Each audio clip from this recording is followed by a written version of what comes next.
But I think that you have security classroom, you have to be assisted. Yeah. But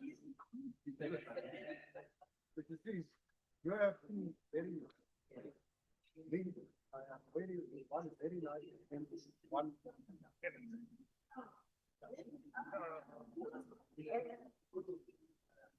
And that's why most of our problems are going there. You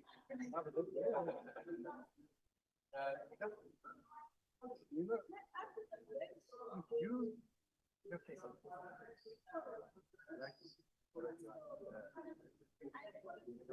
like it's very yeah. Like people who can see, yeah, who are with me, but not. Yeah, in the gas house. Those guys, it's not like, you know, correctional services. Yeah. Oh, that's true. Oh, I agree with you. I think that. But don't you said that you can do something one day. I think you're 18 years. Yeah. How much you can wait for your songs? We've been waiting for it. That's right. Yeah.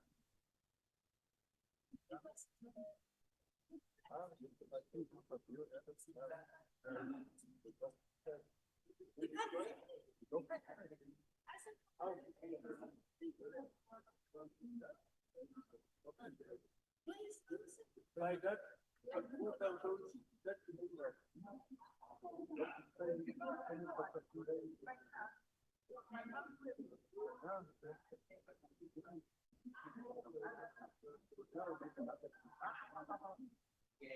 okay. Now, remember now the second part.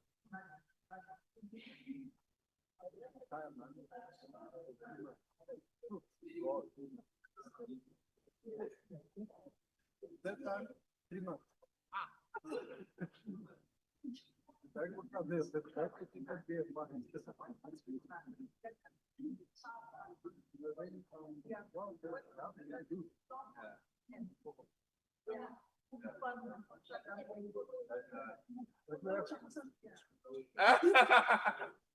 I know you. Sorry, man. Look good. Okay. I promise.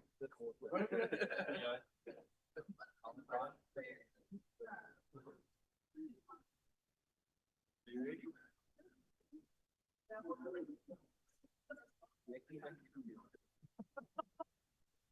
It is still something. Yeah, that's fine. Where did I actually from? What type of?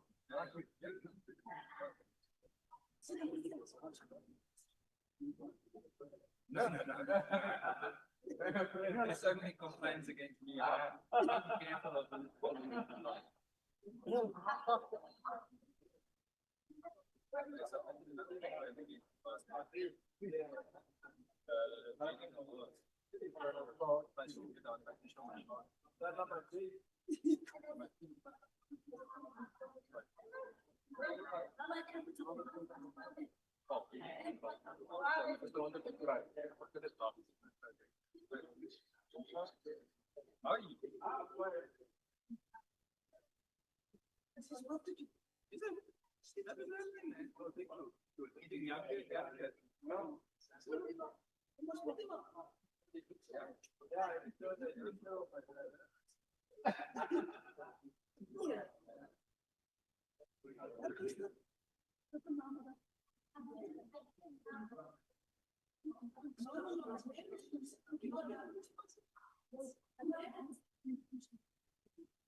You must have been one to go to books that we like to get it.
Maar weet je nou nog bij die patroon?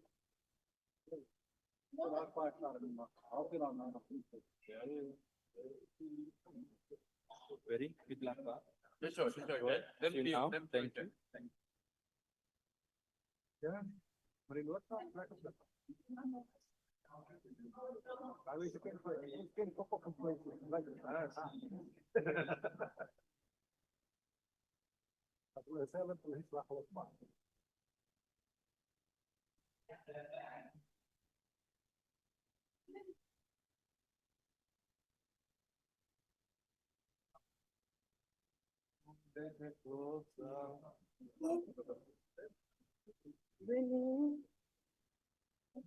One.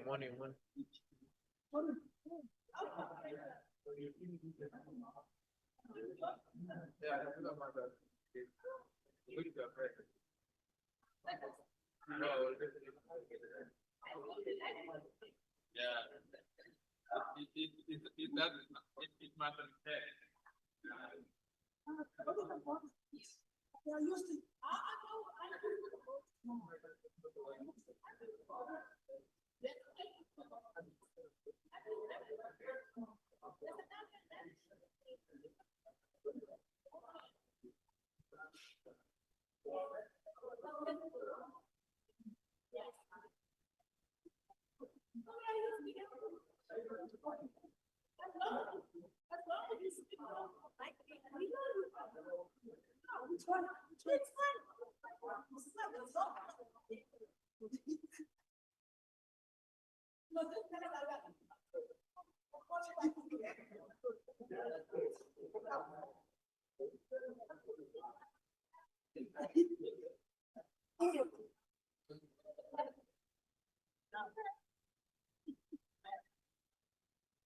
Yeah, ne? Oh, come on, oh, yeah, yes, we must be here.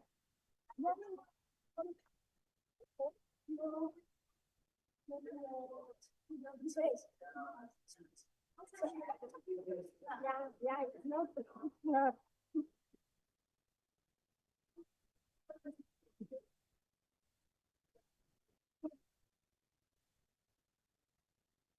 What is our board control? I can see everyone.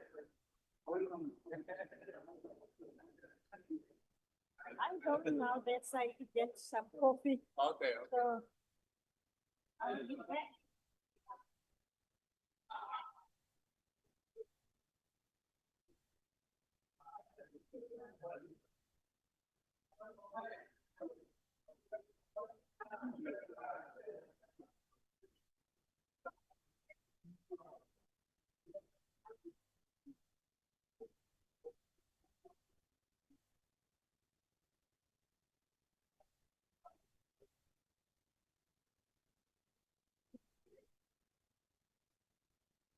Vamos a conseguir.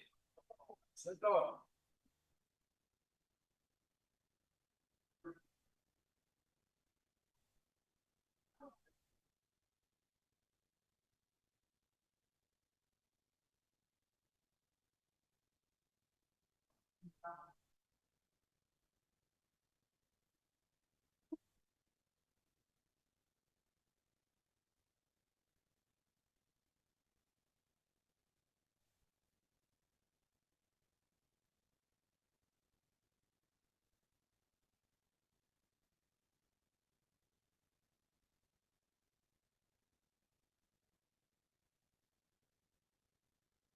Fix it. hey, brother, What's it? why not it? Yeah.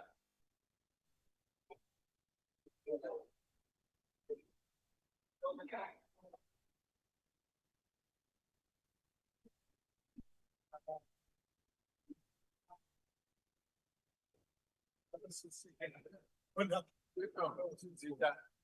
I will left me alone. You left me alone. But no, but that's There is everyone is God. You left too. Everyone.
Oh, wow.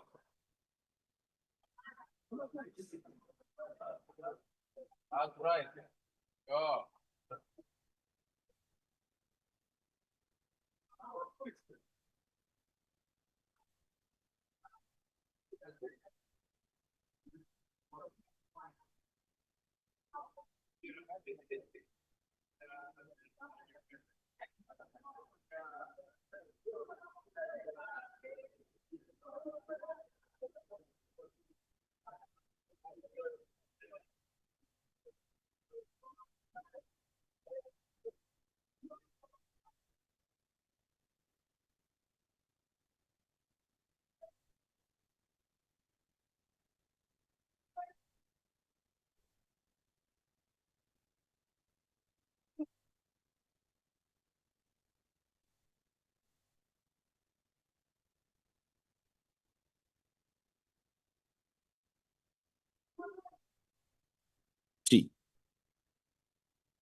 Yeah.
Testing, testing.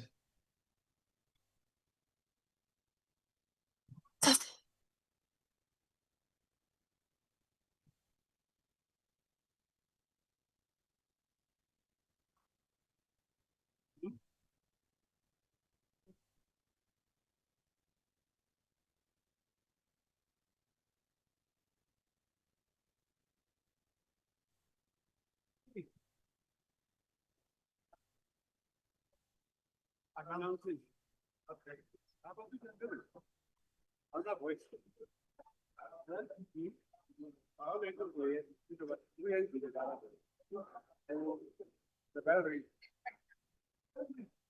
Yeah, the battery.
Yeah.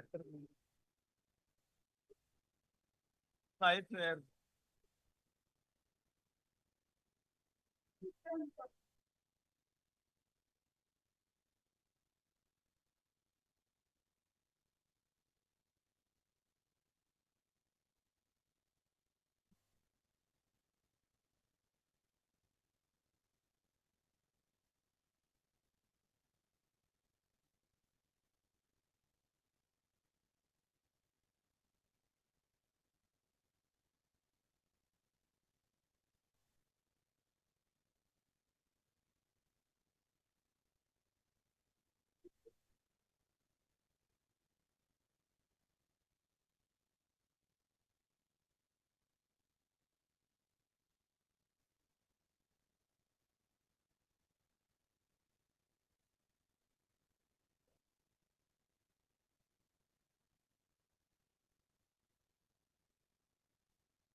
House Chairperson.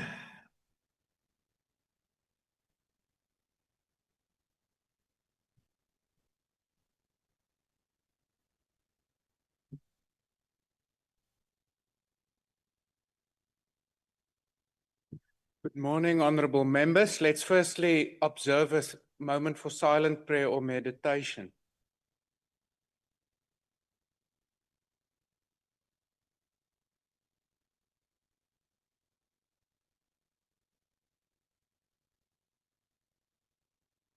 Thank you. Please be seated. The Secretary will read the order.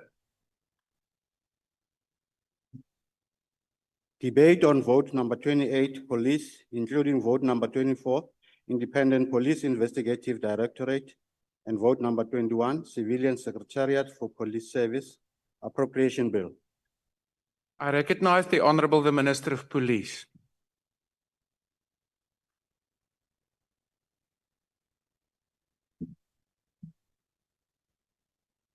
Thank you, House Chair. Honorable Deputy Ministers of Police, Oshielo and Tale, the Chair of the Portfolio Committee, honorable members. I'm honored indeed to stand before you today to deliver the budget vote for the departments and entities reporting to the Ministry of Police, namely the South African Police Service for 28, Civilian Secretariat for Police Service for 21, and the Independent Police Investigative Directorate for 24. It has been a year since we took office as Ministry of Police, a journey that has been marked by agency, by consultation, and a deep commitment to the safety and security of every person who calls this country home. In leading the portfolio of police, we do so with full appreciation of the constitutional mandate entrusted to South African Police Service. A mandate to prevent, a mandate to combat and investigate crime while maintaining public order, protect and secure the inhabitants of the Republic, their property, and uphold and enforce the law. These responsibilities lie at the very heart of a functioning democracy and are central to the well-being of our people and the stability of our country. Honorable members, the 7th administration has outlined 3 priorities. Those are well known in the House. But over and above that, as ministry, we have refined and adopted a clear focused list of priorities for ourselves within those that have been identified at a national level. They are as follows: reducing the murder rate, reducing illegal firearms, dismantling drug networks, fighting gender-based violence and femicide. Those are the 4 that are the top priorities. But in addition to those, we have committed to dealing with illegal immigration, reducing organized crime, reducing stock theft and cash in transit, reducing gang violence, clamping down on illegal mining and tackling corruption within the SAPS. That's the total of our priorities. Now, to deliver on these, we've identified a number of enablers, namely the enhancement of technology within SAPS, strengthening intelligence, that is crime intelligence, capacitating and upskilling our detectives, improving forensic services, and improving fleet management and any other support system that is required in terms of assisting police in doing their work. We have committed to upgrading our infrastructure, especially police stations, and support, administrative support to be given to them, and improving working and living conditions for police officers. So that's the list of enablers that we've identified that are required in the environment. Now, the South African Police Service has been allocated, the budget of the South African Police has been allocated to the tune of 120 billion, 890 million rand. That's 120.8 billion for the 25-26 financial year. And then this budget will be spread across all the various programs that we have. And then there are specific allocations that have been made, like for instance, 219.2 million that will secure the G20 conference that is coming at the end of the year. And then 400 million for local government elections that are coming, 34 million for additional post of a deputy minister. 150 million has been shifted from SAPS operational budget to the Directorate of Priority Crime Investigation, that is DPCI, so that they can do much more work. Now, compensation of employees remains the primary cost driver accounting for 81% of the budget. Within the current funding framework, the SAPS anticipates replacing personnel lost through natural attrition by enlisting 5,500 new police trainees by January next year, over and above the 5,500 that are being trained right now. This recruitment will be funded through the department's baseline allocation, maintaining personnel complement at about 188,000 throughout the MTEF. And this is very important that we ensure. And of course, the 81% I'm talking about as the compensation budget is seen by all of us together with management as a threat, which we need to maintain. Visible policing will account for more than 53% of the total vote in the 25-26 financial year, while detective services will account for 20% of the budget. Now, honorable members, this budget is about improving policy in South Africa. And that is the new approaches that we have developed and continue to develop, enhancing methods of policing, intensifying effectiveness of policing, and improved efficiencies by police service.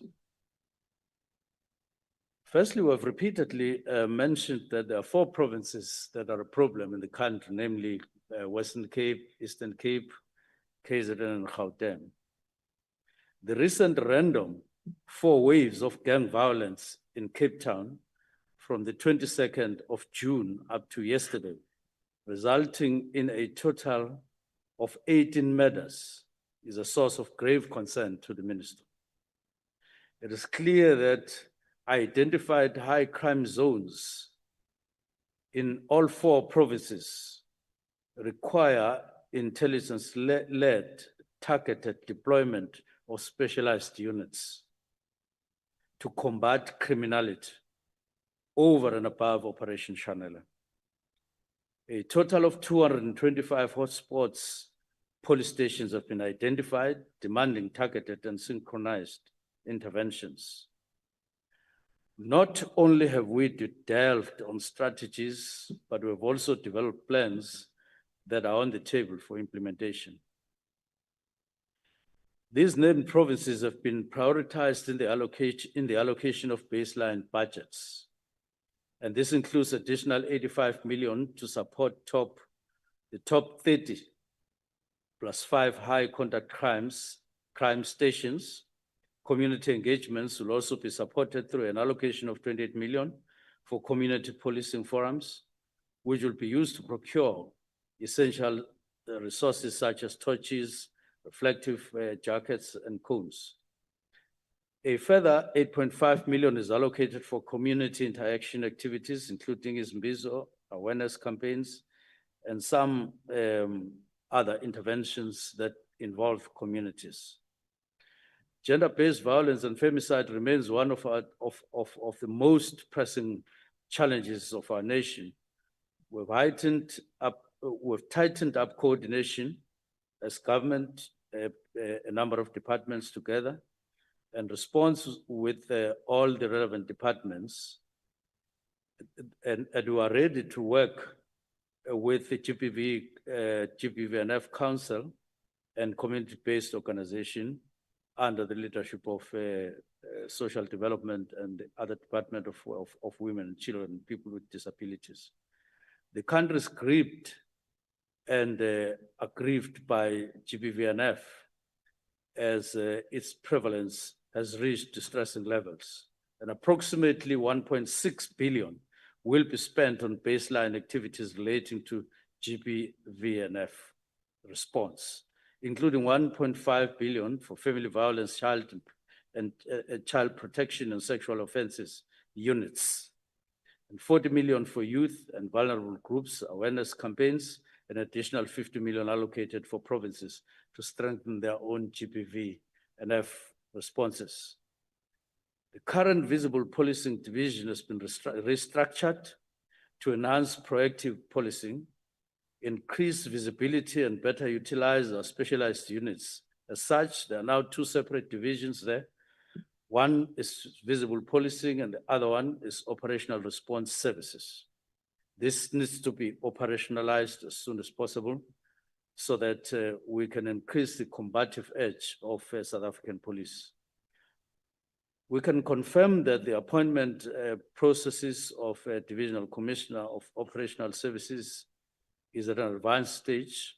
This will enable us to meaningfully fight crime in the streets and in communities where people live and are complaining about violence.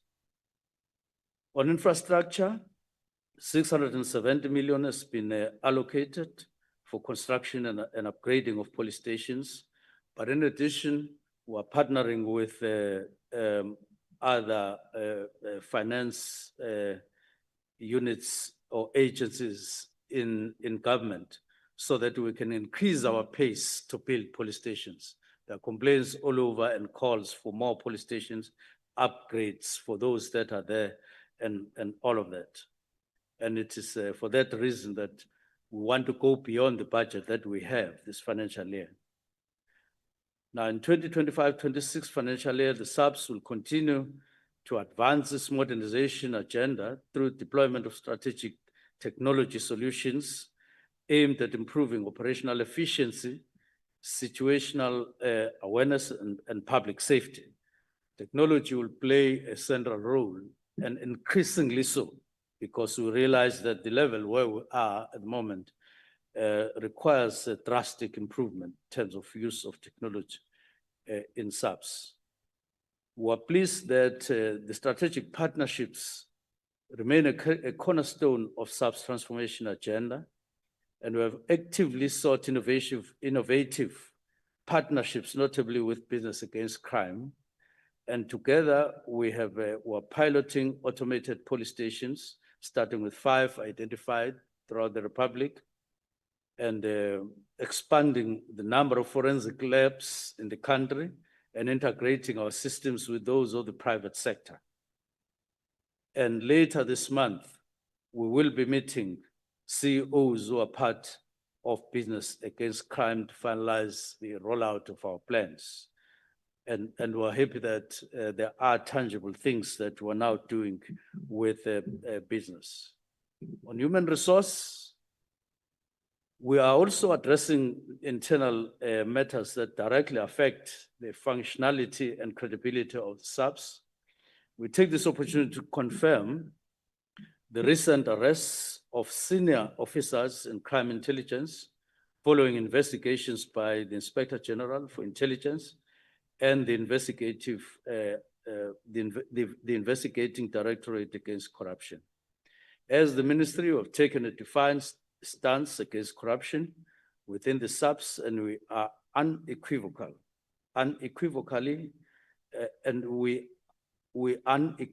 state that there is no tolerance for corruption within SAPS. We have introduced a set of human resource measures aimed at restoring morale, discipline, professionalism within the ranks. These include improving recruitment processes, leadership development, career pathing, because to build a credible police service, you must start from within. The 5,500 police trainees there are that number that are receiving training currently, and there will be a pass out as early as August this year, and then we'll add next year. Now, as the country's final line of defense against serious corruption, serious organized crime, and serious commercial crime, DPCI plays a pivotal role in safeguarding justice and upholding the integrity of democracy institutions. In 2025 financial year, DPCI will strengthen its focus on national priority crimes. When I come back, I'll conclude on this matter and indeed proceed to the conclusion remarks. Thank you at this stage. Thank you. The next speaker is the Honorable Klute.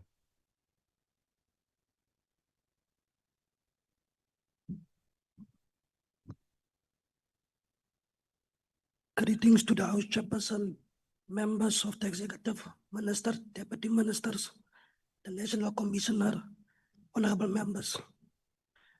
We welcome and support the budget vote 28, 24, 21 of Police, the Civil Secretariat, IPIT, as it anchored by the National Development Plan, aligned to the ANC manifesto commitments, which includes intensifying the fight against crime, strengthening our response to gender-based violence and femicide, keeping our homes and streets safe, protecting our borders, and creating employment opportunities. On drugs, the 2025 and the 2026 budget and revised annual performance plan indicate that Directorate for Priority Crimes has increased its budget allocation for the thorough and responsive investigation of crimes in an effort to reduce organized crimes of drug syndicates, and thus will be done through the Narcotics Intervention Strategy and the National Drug Master Plan. The fight against drugs is a difficult one, but one we cannot afford to lose. And that is why we need to improve our oversight mechanisms and call for stricter border controls, harsher sentence, and the deployment of specialized crime intelligence units to attend to the issues of drugs. The South African Police Service continues its nationwide Chanela operations with intensified operations across all provinces to prevent and combat crime. They have achieved remarkable successes which stem from proactive policing tactics. We welcome the launch of Operation Chanela 2 in the Western Cape, which has resulted in many drug-related arrests over the past 2 weeks. Although we acknowledge the work done under the Operation Chanela, but maintain that this is not enough. Hotspot areas that are notorious for drug dealing and gangsterism need a more focused and specialized unit to deal with deeply entrenched criminal networks. The numerous and significant drug seizures by the authorities at international airports and other ports of entries indicate that there is a lucrative market in South Africa. From international drug syndicates, it is quite evident that the intelligence is on the ground and police officers are hard at work in clamping down the flow of drug, whether it is from within the country or outside the border. We've seen a commitment to dislodge drug networks, even going as far as establishing working relations with international laws. Authorities, in case of international cross-border smuggling, we further encourage the police to conduct the routine checks, such as sizes, because from time to time, we hear of vital road accidents because someone was heavily intoxicated by drugs or other substance. We remain very clear in our call to declare any form of intoxication on public roads a criminal offense. In that spirit, we intensify our campaign and call up on the liquor boards, municipalities, and the community members to work closely with the police by ensuring that licenses are adhered to. On gender-based violence continues to plague South Africa and its national pandemic that devastates the individuals, the communities, and families. We note that most police stations across the country have complied with the establishment of the family violence, the child protection, and sexual offense units that are specifically established for the purpose of investigation, the prosecution of sexual crimes, assault, and murder. We are still concerned that not all police stations have a dedicated gender-based violence desk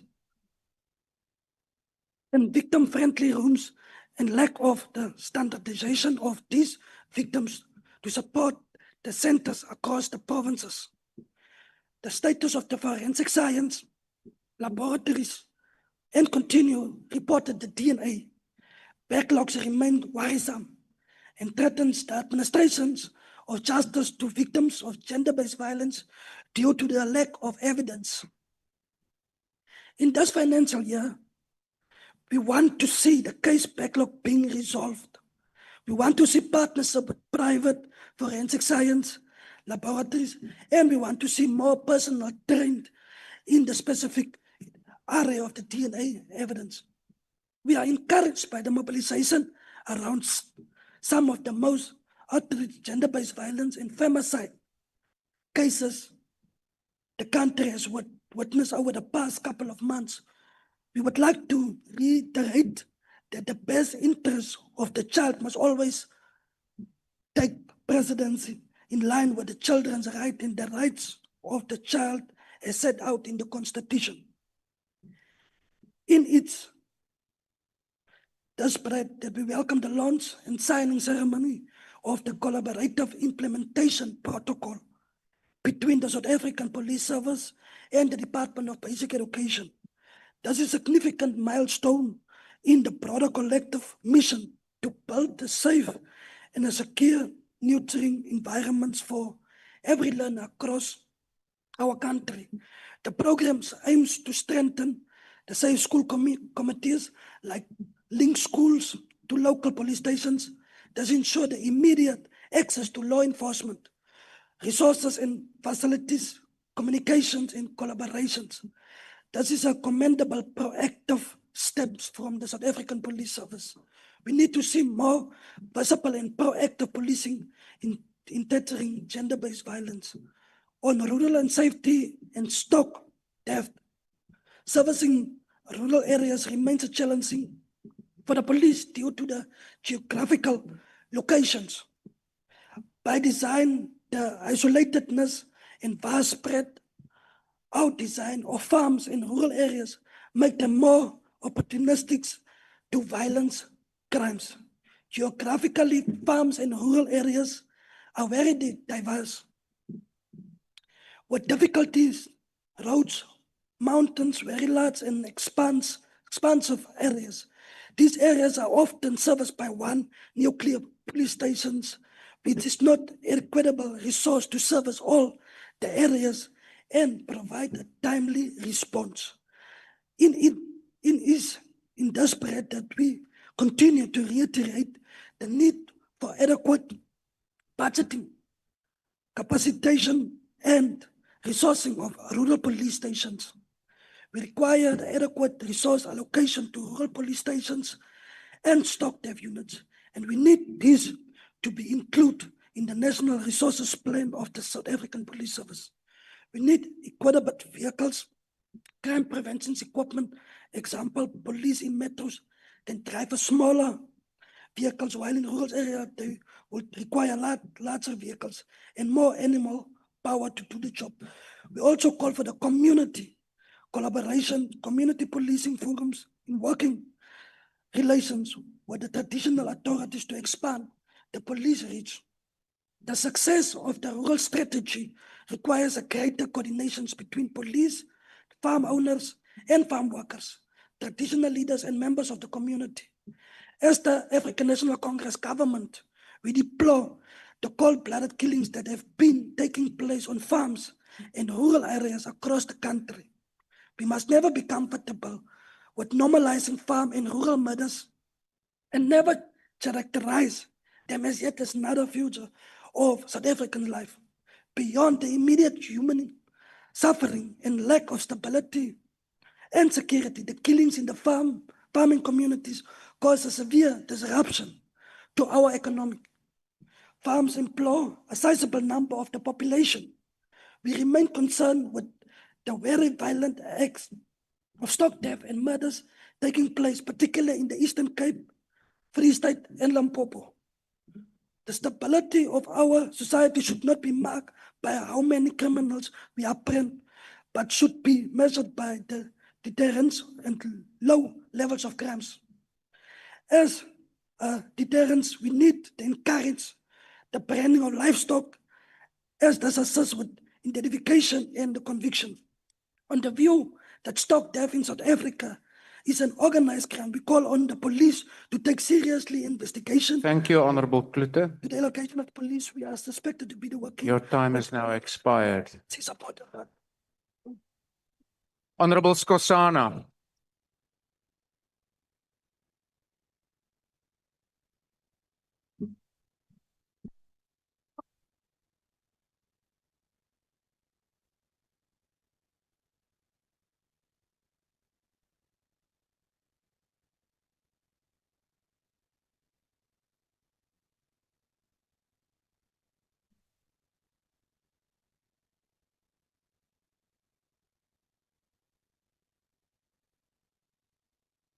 I got to relax. I'm watching here. The chair, honorable members, as we are sitting here today, yesterday, 5 people were shot dead in Mitchell's Plain. In Tafelsig, in Beacon View, as we are sitting here, our people are crying. Our people are being killed. I rise here today to deliver a message that echoes throughout our nation, and our people have been betrayed by the very institution meant to safeguard them. SAPS and IPAD are failing in their mandate. They are failing to protect, to prevent, and worst of all, failing to be held accountable. This budget debate is not just a number exercise. The figures we debate today represent the state priorities. They expose whether the DA-led coalition government is committed to building a safer South Africa or a content with allowing crime and incompetency to strive unchecked. We as MK Party reject this budget, not out of political malice, but out of moral necessity. Yesterday, I witnessed one of the most saddest days in my life. You know, when you are in an abusive relationship, the DA is undermining the government. And I just want to remind the last speaker here, when he says the ANC government, there's no longer an ANC government. Let's face it. We have a coalition government in this country, which is very unfortunate. South Africa battles as unprecedented crime crisis. The murder rate has escalated by 5% in the past year, with over 27,000 people murdered. A figure more commonly associated with a nation at war. It is a chilling indictment of a police service that has lost control and complicity government. Remember, we changed from South African police to South African police service. We must service our people. Gender-based violence continues to devastate our society. Contracted crime against women are at a horrifying levels. Crime against children rose by 13%, reflecting a system that fails to protect the most vulnerable. These are not abstract statistics. They represent shattered families, traumatized survivors, grieving core communities. SAPS detection rates for murder is at a critical low level. Murders go scot-free one too many times. What is more terrifying than the crime itself is the lack of accountability. This budget, if passed in its current form, it's a death sentence for thousands more South Africans who will continue to be failed by the state. IPID is meant to serve as a check on police abuses and investigate police misconduct and criminality. According to the latest state minister, police-related deaths rose by 12%, rape by police officers rose by 15%, and corruption within SAPS surged by 20%. Despite IPID investigative output remains at alarming low. The Directorate has set a target only 35 rape cases for investigation in 2025-2026. It can't be. And just 40 corruption cases over 3 years. These numbers are laughable, inadequate, and serve as a reflection of an under-resourced and underperforming IPID. The IPID budget proposed allocation of 466 million by 2027-2028, but with a backlog of 10,500 cases and only 9 million rand allocated for forensic investigators. We are essentially throwing a glass of water on a forest fire, pure strategic failure. The SAPS and IPAD budgets reveal a disturbing trend. Massive allocation for administration, insignificant investment in tangible, effective crime fighting. SAPS, 72 billion is set aside for administration, much of which goes to bloated management structure and system that seems more interested in sustaining itself than saving the public. Meanwhile, only 24 billion is allocated to detective service, despite crippling backlogs. The forensic science lab, vital for solving crimes using the DNA as evidence, is given 1.7 billion, a trivial amount given to the demand it faces. IP 10 million allocation for capital assets, including forensic tools and technology, represent less than 2.5% of its budget. How can any institution combat modern, complex crime with modern tools, without modern tools? At the same time, 203 million is allocated awareness campaign, a vague term that does not literally bring justice to victims. We are funding a ribbon cutting while ignoring rape kits, lab tests, and detective capacity, a political theater at a taxpayer's expense. We must stop this. Chairperson, the greatest threat is not only the criminal on the street, but also the criminal in uniform. Corruption within SAPS is rampant, yet the budget offers no credible plan to root it out. The so-called lifestyle audits mentioned in the budgets are nothing more than a PR exercise. Officers implicated in criminality continue to rise throughout the ranks, protected by political connection and institutionalized silence. You know that the crime intelligence boss was arrested recently, which gives a bad image for the country. 5.6 billion is allocated for a fleet service, yet across the country, police vehicles sit idling due to mismanagement and lack of maintenance. Officers are forced to respond to emergency in a deeply vans, if at all. 150 million has been reprioritized for financial forensic capabilities, but this is a drop in an ocean when South Africa remains on a FTAF grey listed for money laundering. The failure of crime intelligence, which received about 5 billion rand, is not due to lack of funding. It's due to lack of integrity and oversight. For rural communities, the situation is even worse. IPAD Rural Strategy is a shallow public relation campaign. The plan is to conduct 36 outreach events over 3 years, cost of 203 million. It's a discontent from reality. Rural areas are plagued by police brutality and delay responding time. The outreach efforts are nothing more than a political window dressing, further abandoning a rural citizen of this country. Umkhonto Wesizwe Party will demand of the allocated detective service budget priority is given to clear backlog of cases. Justice delay is justice denied. Secondly, we call for a 2 billion investment in upgrading forensic lab, ensuring DNA and other evidence and other process efficiently. Thirdly, 10 billion should be directed to community police forums, empowering citizens to work with ethical officers to reclaim their street. Fourthly, independent anti-corruption task force must be established to patch both SAPS and IPAD of criminal elements. Finally, we must hire at least 20 to 30,000 new police officers and deploy them in strategical areas. Chair, it emboldens corruption and efficiency and erosion of public trust. Today, we stand in a country where criminals feel safer than law-abiding citizens, all attributed to failures of the so-called GNU. This budget does not represent progress.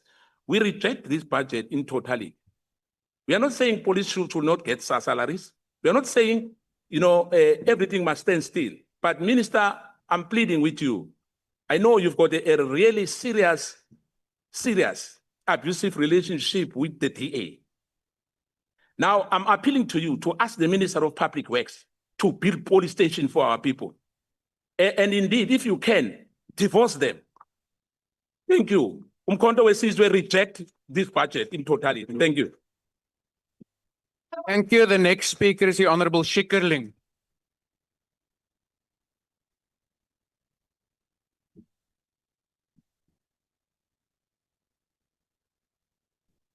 Good morning, Honorable House Chair and Honorable Members.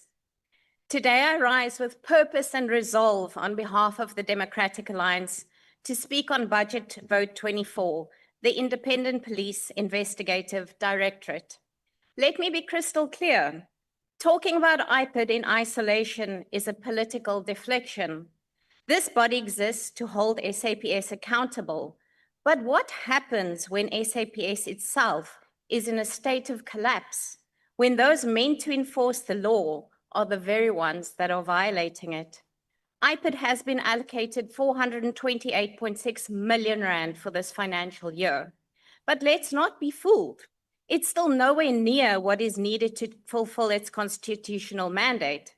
especially not when over 64% of that budget must go to investigations and provincial coordination, where backlogs are mounting and investigators are overwhelmed. Meanwhile, SAPS was handed 120.8 billion rand, a figure that is obscene when measured against its collapsing credibility, soaring crime stats, and growing corruption.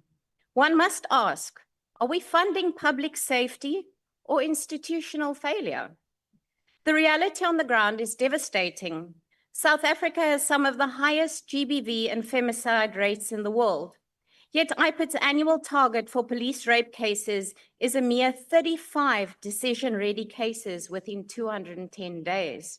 That's not a plan. That's an admission of defeat, a resignation letter addressed to every woman that the system has failed. And in the entire Eastern Cape, a province riddled with rural policing challenges, IPID now has just one operational office left. How are survivors in Lusikisiki, Mthatha, or Queenstown meant to report police abuse? It's clear the system is designed to exhaust the victim and protect the perpetrator. And where is the civilian secretariat? They're silent. The very program tasked with monitoring the SAPS and tracking IPID recommendations has been allocated just 37 million for their financial year. And their own documents confirm what we already know. Their oversight reports are routinely ignored. We do not have a crisis of legislation. We have a crisis of enforcement, a crisis of accountability and of ethics. And we must urgently transform IPID into a body that no longer begs the SAPS to do what's right, but compels them to. That is why the DA supports the recommendation in the IPID report to transform the Directorate into a body modeled on Kenya's Independent Policing Oversight Authority, with binding powers, true independence, and the authority to compel both the SAPS and the NPA to act on its recommendations. The DA will continue to fight for reforms that mandate the implementation of IPID findings, enforceable timelines, transparent case tracking, and full public accountability. But let's be honest, fixing oversight alone is not enough. Policing in South Africa needs urgent reform, not as an option, but as a necessity. We need well-trained officers, properly resourced stations, modern technology, and zero tolerance for abuse. And yes, it is time to devolve policing powers to capable provinces and municipalities. Why should local communities continue to suffer while Pretoria clings to power that it neither has the will nor the capacity to use effectively? And while we're at it, let's be bold. Let's end cadre deployment, promote on merit, equip detectives, hire professionals, fire abusers. This is not radical, it's responsible governance. South Africans are tired of watching Parliament pour billions into a broken system while rape kits expire, dockets disappear, and corrupt officers are quietly transferred instead of prosecuted. Despite the many challenges, there are signs of hope in this budget and some steps in the right direction. The introduction of the integrated case management system marks a significant leap forward in operational efficiency, as this system promises to digitize case tracking, integrate data within SAPS, and boost transparency. By addressing one of IPID's key obstacles, manual data inefficiencies, it has the potential to clear backlogs and improve investigative outcomes once fully implemented.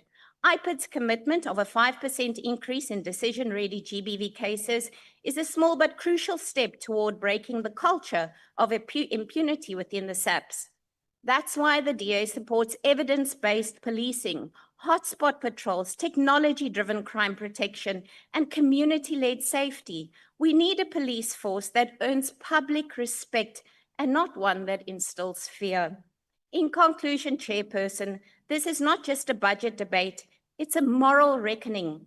We are not here to decorate failure. We are here to change the game. South Africans need safety. They need oversight and teeth. They need justice, not just policing. Let us fund not just a line item. Let us fund lives. I thank you. Thank you. I now recognize the Honorable Matthys.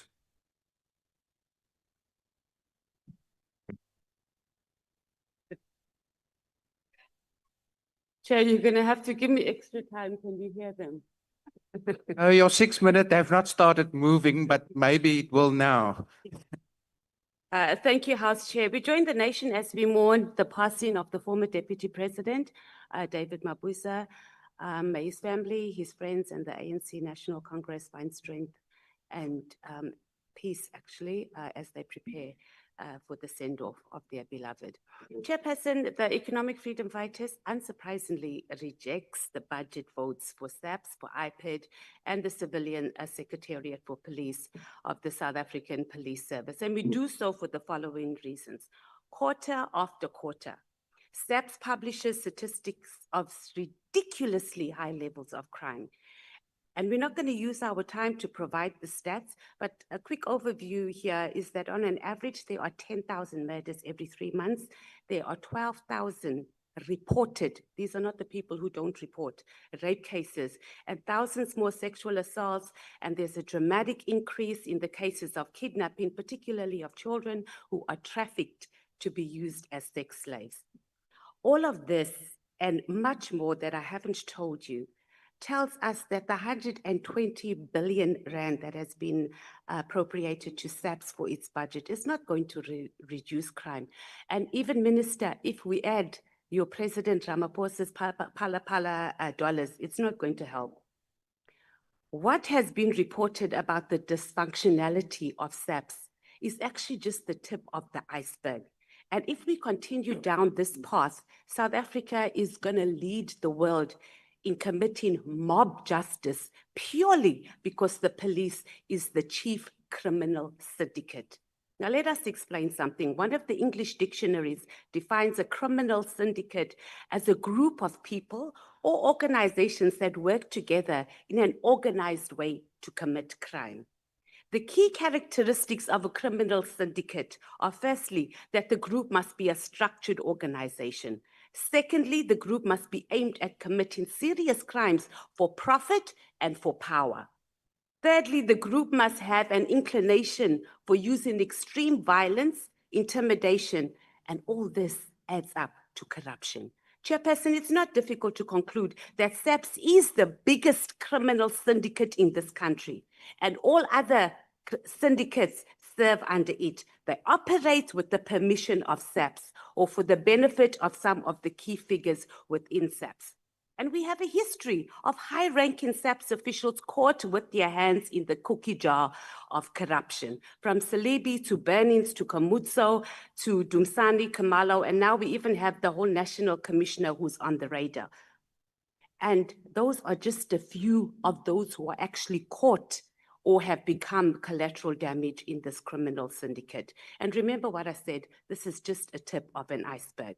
We know that assassinations, especially political ones, are covered up. Investigating officers get arrested or fired when they do their jobs rather than succumb to the instructions of the SAPS criminal syndicate. We know that here in the Western Cape, the anti-gang unit is in fact deeply embedded in gang violence and the politics of the Western Cape. We know that General Kene was killed after gang kingpins were tipped off by the very same members of the anti-gang unit.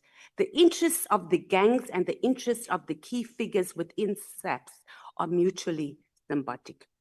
We know that the cases of the little girl, Kwekwe, for instance, that SAPS failed to perform even the very basic investigative work. And they allowed that racist organization called AfriForum to dictate the terms of defense for their racist organization. SAPS took directives from AfriForum and has now left the floodgates open for abuse of a little African child. We also know that SAPS took no action against this racist group called AfriForum, who has gone around the world committing treasonous acts against our country. And yes, Chair, this is one of the characteristics of a criminal syndicate.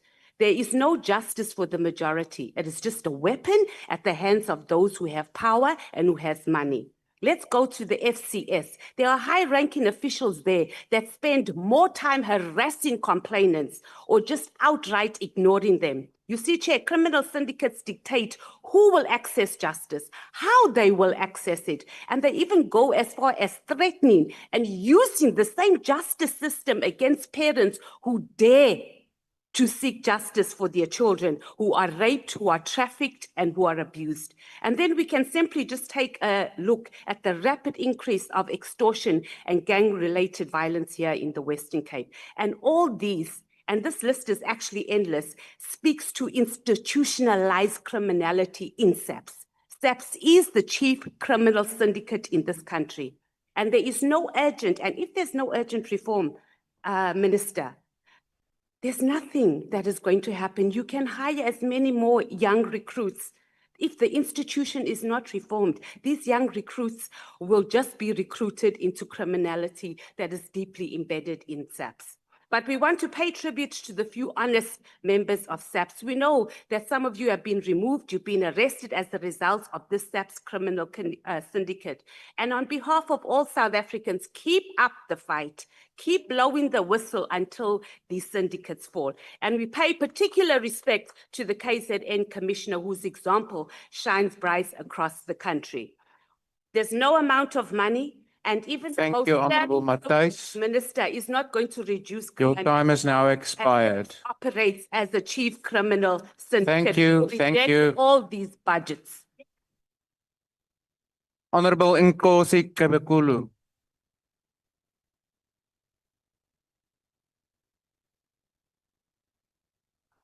Thank you, House Chairperson. Criminals have declared war on people of South Africa. Life is taken without remorse and often at a price.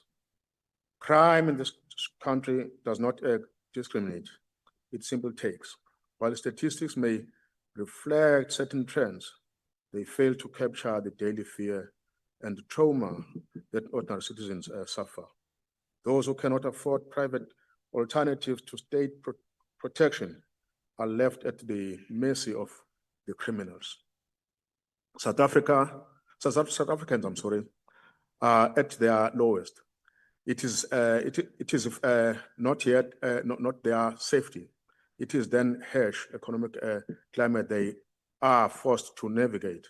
Honourable Chairperson, the IFP welcomes the increased allocation of the CSPS, a key strategic budget theme in the professionalization and ethical conduct of policing. However, our concern stems from recent events that have exposed deep-rooted corruption within the police. Disturbingly, it was senior members of the intelligence services tasked with gathering and analyzing intelligence to combat crime who were themselves arrested for corruption. This undermines public trust and threatens the integrity of policing in South Africa. The cracks in crime intelligence are evident in our country. Therefore, the IFP is in support of the committee's recommendation that the department should invest in digital monitoring tools such as electronic dashboards. The IFP welcomes the significant allocation toward the fight against gender-based violence and femicide, which rightly underscores the centrality of gender justice as a priority. However, our concern lies in consistent handling of GBVF cases at police stations. The sensitivity and support required in such as cases are often lacking, and this undermines the effectiveness of this important allocation. IPID requires a substantial budget to fulfill its oversight mandate. While the 10% increase is welcomed, it falls short of what is needed to tackle the challenges in our policing system. Therefore, the IFP is in support of committee's recommendation that the IPID be empowered to initiate investigations on its own accord without requiring a formal complaint. Chairperson, let me move a bit. Chair, Mhlonishwa ngqongqoshe sinengxaki ey'ndaweni zamakhaya kulo mkhankaso oqoqwe kwibhamu engekho emthethweni. Abantu baqhuba inzondo ukuthi basasazele omakhelwane ngamaphoyisa bengenayo ibhamu. Silahlekelwe imphefumulo kweminye imindeni, amaphoyisa ayabafaka amashubhu ngoba bethi babakhipha ibhamu ezingekho. Siyocela ukuthi umnyango ubheke ukuthi ngeke intelligence kube yiyona ehamba phambili ukubona ukuthi okushiwoyo ngomuntu ukuthi unesibhamu esingekho emthethweni kuliqiniso lomuqa. Okunye mhlonishwa, sinenselele emakhaya yokwebuka kwemfuyo. Sineyidleke lapho kugcina khona imfuyo. Abakwazi abafuyi ukuyongena khona bofuna imfuyo yabo. Siyacela ukuthi umnyango uzame ukwelula isandla ungenelele ukulekelela ngoba abafowethu besikebhe nabo noma uhulumeni engathanda ukubemukela. Kodwa kukhona ukubonakalayo abakwenzayo. Ziyatholakala ezinye zeinkomo ezisuke zebiwe ngoba abasuka amasela amanye ayaye avume ayikhomba ukuthi zikuphi inkomo. Inkinga bese ukuthi uma seyilandwa baphethe ibhamu laba abagcina inkomo lapha bese bakhona izimpi zeyibhamu. Mhlambe uma umnyango ungasilekelela lapho singasho emakhaya nathi mhlambe sihleli kahle ngoba kuhlungu ukuthi nithi nihleli nani amabhenki enu niwabeke ezibayeni bese kufika nje nabafe beyithathele ngoba siyakholelwa thina ukuthi ibhenki lomnumzana isibaya kunokuthi imali yakho igcinwa emabhange esingabazi obani bahlala kuphi abanikazi balawo mabhange. I-IFIC nokho ke iyasekela ke uhlahlo mali lomnyango. Ngiyathokoza. Thank you. The next speaker is the Honorable Van Wyk.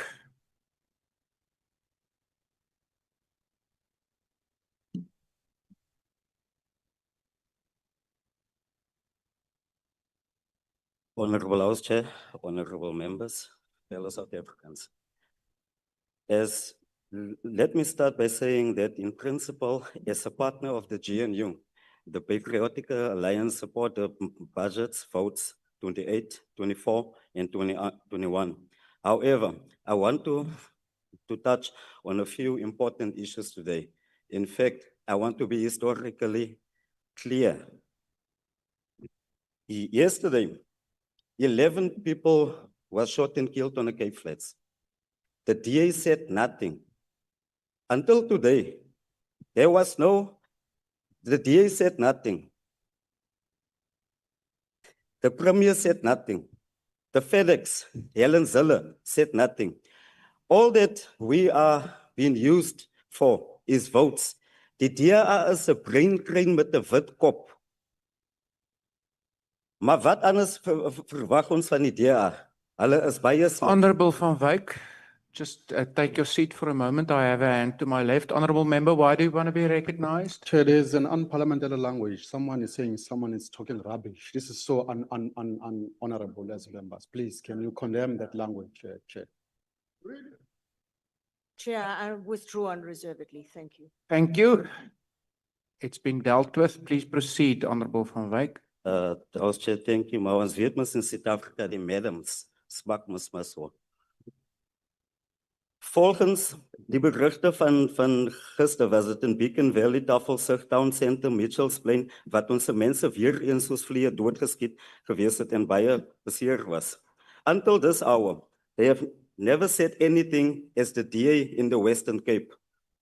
Historically, first our people were wiped out with smallpox in the 1700s. Then they went for our language and our culture. And then in 1950, the Race Classification Act was introduced to deal with our identity. Then, after the forced removals, a system was created to feed our people with guns, drugs, and alcohol, keep us in fighting and wiping each other out while they can benefit from the land who historically belongs to us. Minister Mchunu, you are not the DA government in the Western Cape. Apply your budget to the Cape Flats and all other affected colored communities across South Africa, including the Indian and the Black areas. But the focus should be on the Cape Flats. The persistent socio-economic disparities faced by the colored communities of the Cape Flats, as well as our historically marginalized Indian and Black areas across South Africa, demand urgent and decisive intervention for the protection of all races. We will no longer no longer go with empty promises while our people suffer. In my own hometown, in Bloemfontein, Nederland, 7 people was shot just in 4 months. 4 died. That has never happened in the history of Nederland, but it's a new thing that is happening in Nederland, Bloemfontein. And there even, one of the guys who died, his birthday was just yesterday, Minister. It was so unnecessary. Let us not become the Democratic Alliance, which doesn't do anything or say anything. Ek wil ook 'n beroep doen op alle gemeenskappe, organisasies en aktiviste landwyd om te rally sodat daar 'n state of emergency kan geroep word op die Cape Flats. En ek wil ook vra dat al die Afrikaanse hip-hop artists songs create om awareness campaigns te kan create against those who oversee the Western Cape. One life lost in gang violence is too many. In conclusion, the PA does not only support the budget, but we also support the Minister Groenewald for his call for the death Thank penalty. you, Honorable Van Wyk. Yeah, a slash. Thank you. Your time has now expired. Honorable Wessels.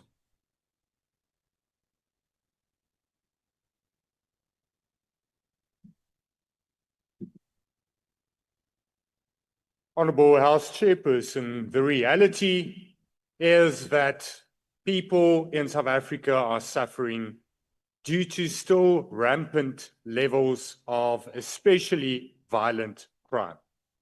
And that nobody in this House can deny. We must be careful as members to make small politics of such a very important issue that is in the lives of our people out there and where people are suffering and where they are unsafe. Die agbare van Wyk moet veral versigtig wees om kleinlike politiek van mense se lewens te maak. Maar net so moet ander agbare lede ook versigtig wees. Following the latest killing of 7 people, shooting of 7 people in Gugulethu, the Honourable Minister said, what the police ministry and police top management must refuse to do is to treat this as a normal trend and keep the normal methods of policing in place. And I want to agree with the Honourable Minister. And it's not only applicable to the violent and the rampant violence in the Cape Flats, the gang violence, but it is applicable to policing and to crime fighting in totality in South Africa. We need new methods. We need new strategies. It's also a reality that there is a lot of corruption within the police service, but we must commend the Minister and his team for addressing a lot of that already and making strides and progress with regards to arrests and investigations, but a lot more has to be done. It's also a reality that a lot of our police stations around the country, especially rural police stations, are severely under-resourced, with no holding cells, with a lack of vehicles, and especially some of the procurement processes, Minister, leads to these shortages of functioning vehicles because of strict procurement that does not work in our rural communities and towns. We need to address that. Also, the shortages of detectives, 2,344 vacancies at the moment, needs to be addressed because we can't address crime without functioning detectives and being able to really investigate those crimes. We have to praise those police officials and thank them for their service that are sacrificing their lives, risking their lives, their safety under very difficult circumstances. And I do believe that the majority of our officers and officials are of that caliber caliber, and that they are trying to serve, that they are not there only for a job, but that they are serving the communities. But then it is of utmost importance that those bad apples be removed from the service and be addressed. We cannot allow corruption, and we cannot allow people that are not dedicated to really addressing the safety concerns of our communities out there in our police service. Let me thank you, Minister, once again for you and your team, the Commissioner, and all top management who is dedicated. But let's address the shortcomings, let's acknowledge the shortcomings, and let's make South Africa a safer place. I thank you. Thank you, Honourable Member. We invite the Honourable Kobe.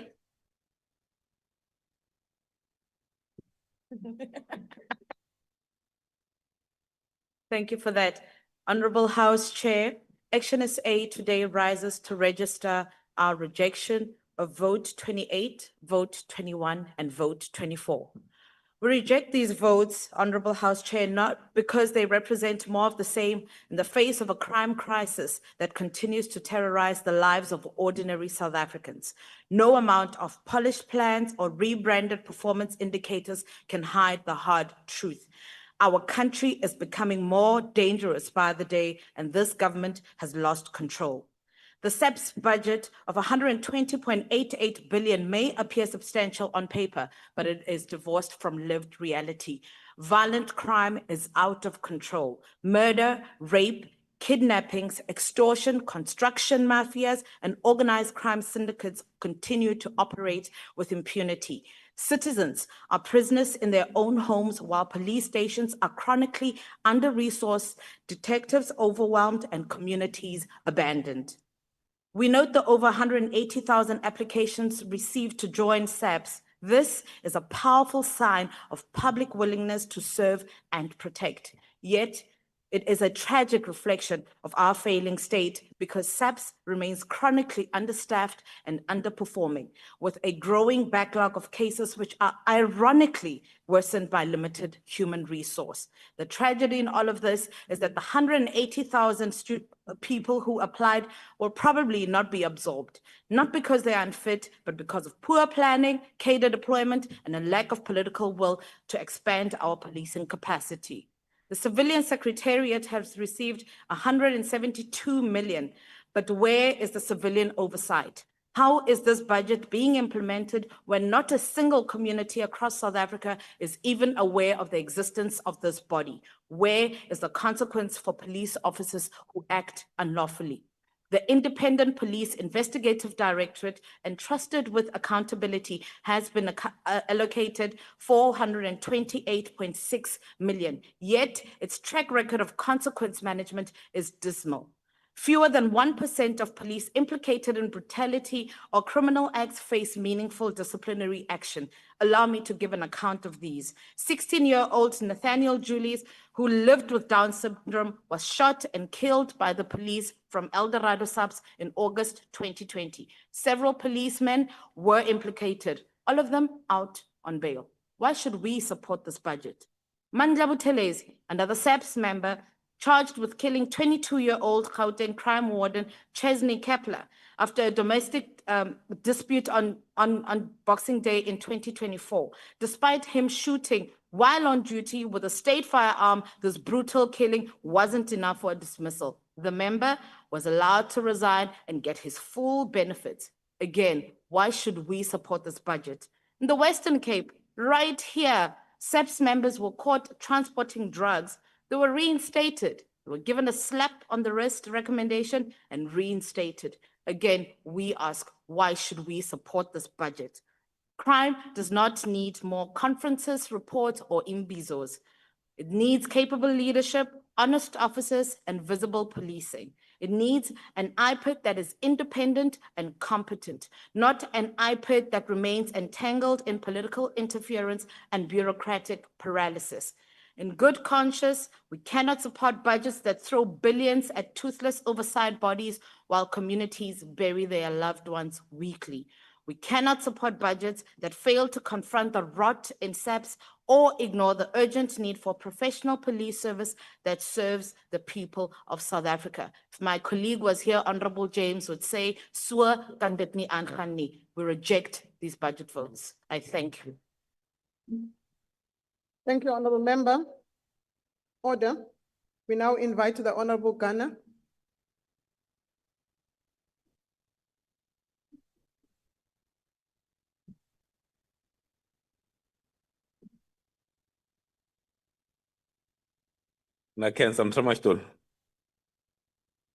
Honorable members, fellow South Africans, let me say it plainly. South Africans are not safe. We are not safe. We live in fear. I said this last time. That's why some of you, Minister, you have bodyguards. We live in fear in our homes, our streets, and even in the institutions of learning. Criminals are bold. And you know why? It's because they don't believe they'll ever be caught. And sadly, most of them are right. Even when they are caught, it takes years before a trial begins because of the time it takes to finalize the case. Minister, this cannot continue.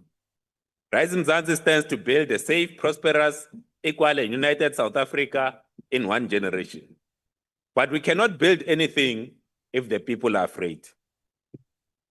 This week, I was approached by the grieving family of Amgelang Mudisele, who was murdered in Garankuwa. Her alleged killer is a parolee and is known. But justice is stuck. You know why? Because DNA results are still outstanding. This delay adds fresh trauma to families already broken by loss. And this is not an isolated case. We have to fix our forensic labs. No more excuses. DNA delays means that killers roam free. The detection rate for murder, it's sitting at 10%. 10%. That means 90% of murderers get away with it. That number should shake this house. It certainly shakes the trust South Africans have in the police. Detectives are failing, not because they don't care, but the system is broken and we need to fix it. And while the public suffers, senior officials, especially those at crime intelligence, are fighting over slush funds and the Secret Service account. Let's not pretend otherwise. It's about the money, not securing the people of this country. And as Rise Mzansi, we want to say that we want to see every official, including the clerks, everyone that works at procurement and supply chain must undergo a lifestyle audit. Because that's where corruption breeds and that's where trust dies. And to the brave officers who protect us, we want to see them promoted. We want to see you backing them. And we must stop promoting underperformers. This budget must not protect positions. It must protect the people of South Africa. South Africans want one thing and one thing only. They want to feel safe. Let's stop talking, let's stop fighting in the police, and let's focus on keeping the people of South Africa safe. Thank you, Honorable Member. We now invite the Deputy Minister of Police, Dr. Bushelo.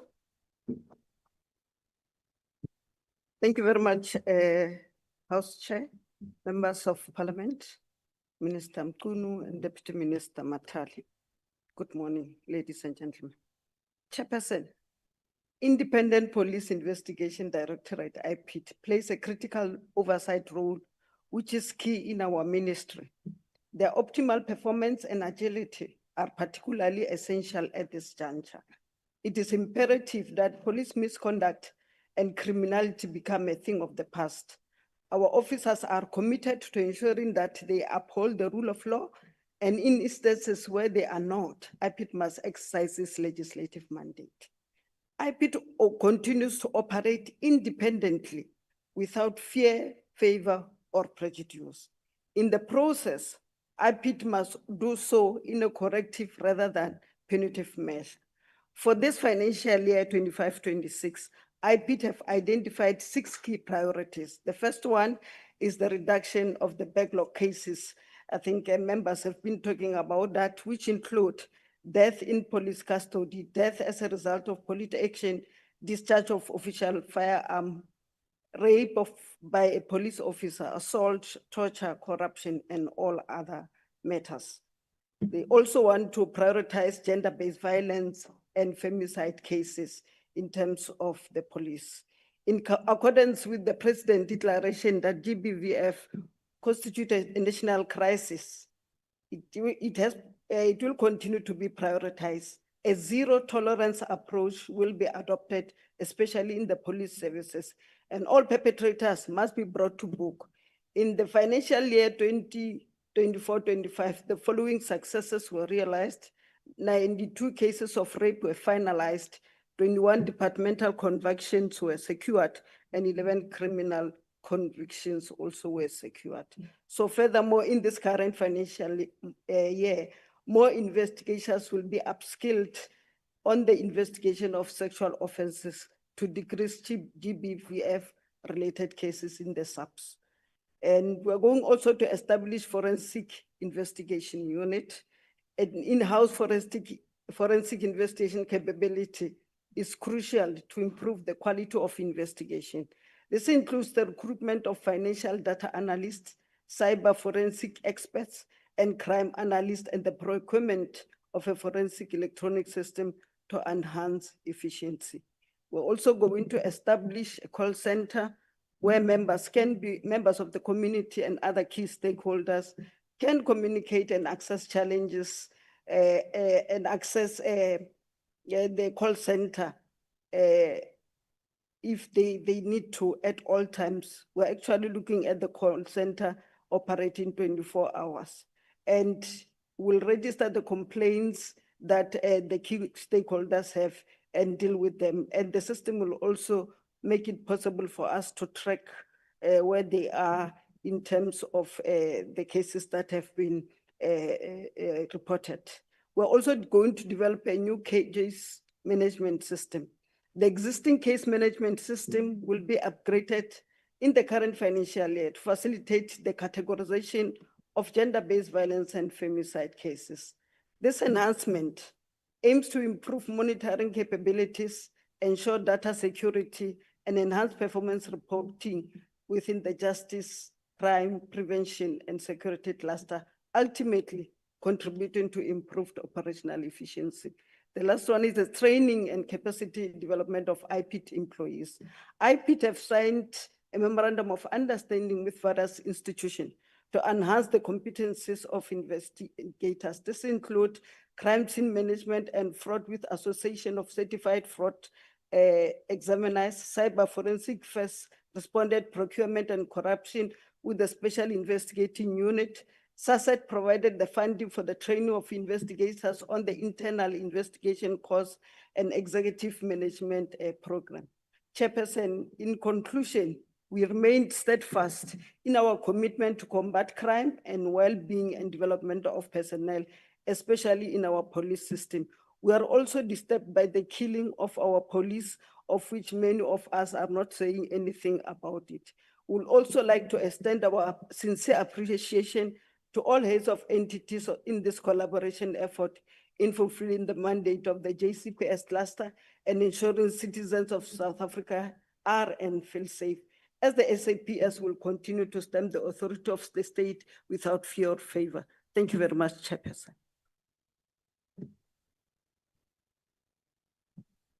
Thank you. We now invite the Honorable, the Reverend Meshwe.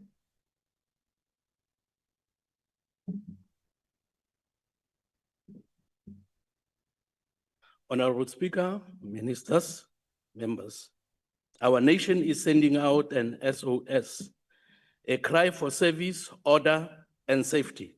The Department of Police, together with the Independent Police Investigative Directorate and the Civilian Secretariat, at the front line of restoring or are at the front line of restoring or further eroding public trust. This year alone, we have witnessed mass arrests of senior SAPS officials, These include a civilian with no policing background, controversially appointed to a brigadier post in crime intelligence, one of our most sensitive national security divisions. Despite a budget of increase to 113.6 billion rands in 2024-25, systemic failures persist. We are duty bound to ask the question, will increased spending without personal integrity and moral values improve safety in our country? And the answer is no. Violent crime, kidnappings, and gender-based violence rages on. 10,600 rape cases were reported in just 3 months. These are not statistics, ladies and gentlemen. They are shattered lives and broken families. On 26 June 2025, the investigating Directorate against corruption arrested 7 senior SAPS officials on charges of fraud, corruption, and abuse of state resources. They arrest them from the controversial appointment of a Mr. Mukwele, a civilian with no policing background, to a brigadier post in crime intelligence. More allegations obviously include falsified qualifications, manipulated recruitment processes, and unauthorized use of public funds. Some of the accused allegedly bypassed critical vetting procedures, raising serious concerns about the integrity of SAP's internal security. This is particularly alarming given the sensitive nature of crime intelligence operations. The ACDP supports calls by the forensic investigator Paul O'Sullivan of National Commissioner, Fanny Masemola, to suspend the 7 crime intelligence officers who were arrested for fraud, corruption, and defeating the ends of justice. Chairperson, the ACDP champions righteous government. We support the deployment of modern technology, drones, body cameras, forensics, but these must be paired with integrity and ethical leadership. Let us not waste another year debating crime figures while South Africans live in fear. Let us restore law and order, and Mr. Honorable Minister, clean house, get rid of the criminals in the police, get rid of the rotten potatoes. Otherwise, stop asking the communities to work with the police who might teach them how to be corrupt. Thank you. Thank you. We now invite the Honorable Kwankwa.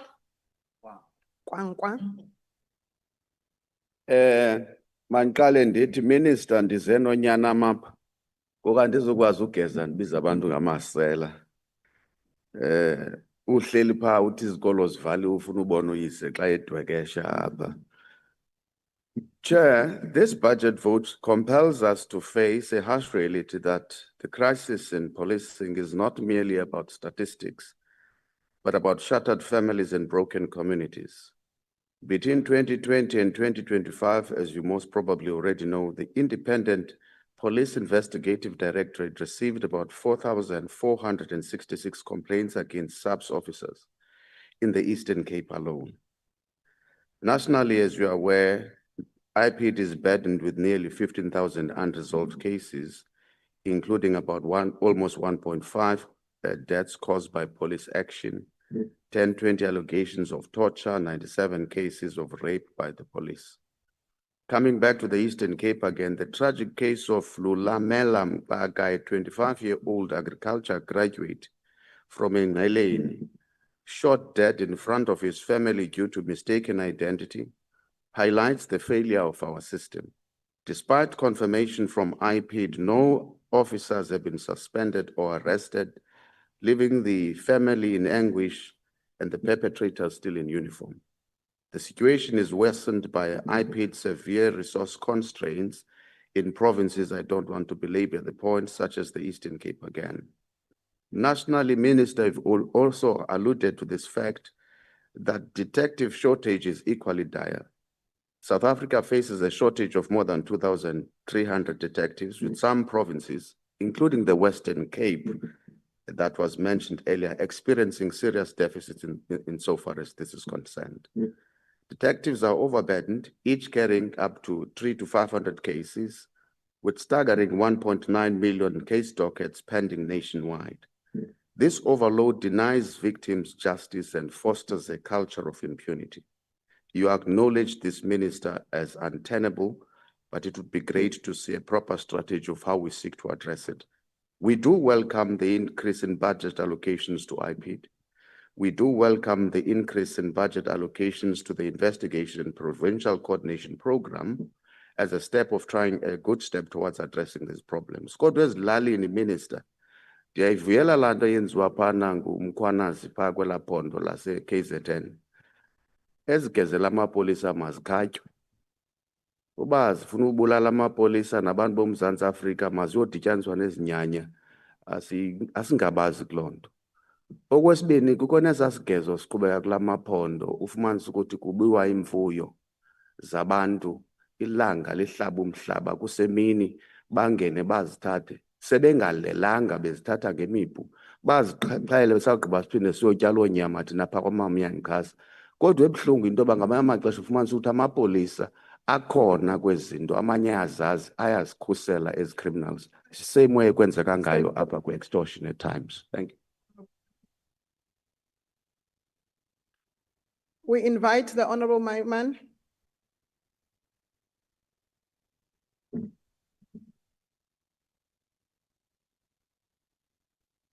Honorable House Chairperson Bagaid Sudumelang. Minister, I'm very cautious as I stand here today to understand that this matter can either be reduced to political football, or we can be serious about the crisis our country faces. It's deeply worrying that when we try and use the budget to communicate other political points and fail to see the fact that South Africa is in a criminal emergency. When it comes to allocation for VIP protection, Minister, that sits at 2 billion rands. I would argue, in all fairness, there are more police people here today in this precinct than there are in any other police station in the vicinity. It says to the people of South Africa that we think political lives matter more than people's lives. And I want to argue here today, it's about time that we reform what we do about policing. When I reflect on this budget, in all fairness, there are only 188,000 funded posts. That is a decrease from 197,872 in 2012. In material terms, it means that we have less police than we had in 2012. In South Africa, it means that there are more private security than there are actual SAPs.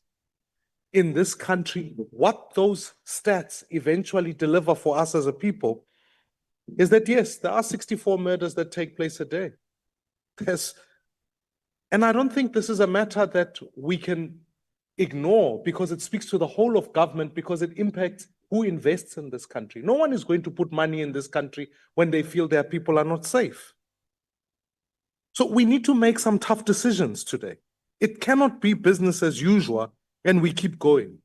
Minister, if it requires that we amend even the constitutional provision that makes SAPs only a national competence, let's go ahead and do that.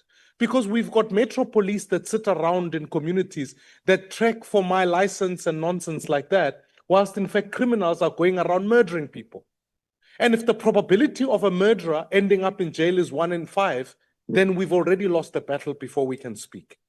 So I'm here to propose that in fact, let's partner with local municipalities, decentralize some of their functions. Let's prioritize murder and make sure we fund it accordingly.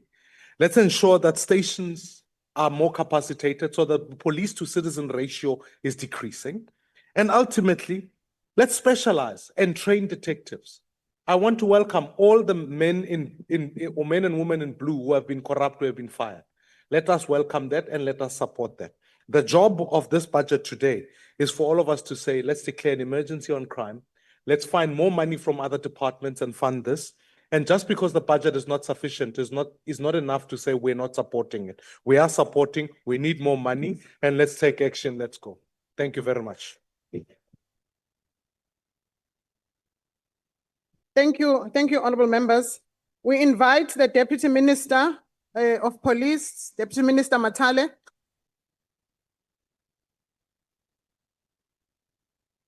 Order, honorable members. Thank you. Thank you, Chair. Honorable members, Minister, order, may we afford the Deputy deputy. Minister, the Chair of the Portfolio Committee, and the members of the committee, members present. It's factually incorrect to say that not a single community is aware of this body, referring to the Civilian Secretariat for Police Service, as one member from ActionSA said. Yes, there is a need to strengthen the capacity within the Civilian Secretariat, but that they are not known is not factual.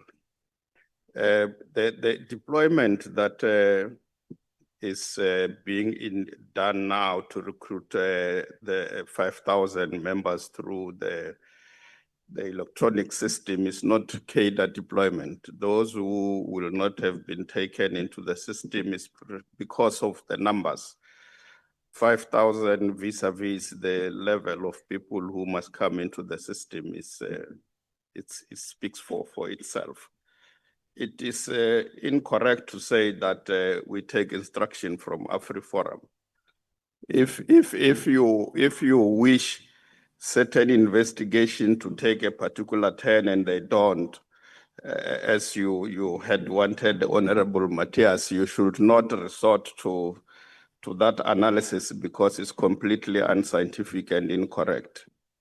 In order to deliver effectively on the mandate of the Civilian Secretariat for Police, the department is allocated a total budget of 172,245 million for the 25-26 financial year, which is an increase from the previous budget. This increase is for the filling of the 2 posts of Deputy Directors General and their support staff, as well as the cost of living adjustment to 2025-26. The micro-organizational structure is being reviewed in order to increase capacity in line with the departmental strategy and mandate. And the funding for this new structure will be done in the MTF processes. The Civilian Secretariat for Police developed the Integrated Crime and Violence Prevention Strategy, which was approved by Cabinet and remains one of the apex strategic interventions to reduce violence and crime in a holistic approach in all spheres of government. To ensure seamless and coordinated reporting on this strategy, a National Working Committee has been established comprising of the JCPS departments and other key stakeholders. The work of this committee will be reported to FOSAD, Cabinet, and other key structures outlining key achievements and challenges in the fight against crime and violence in the country.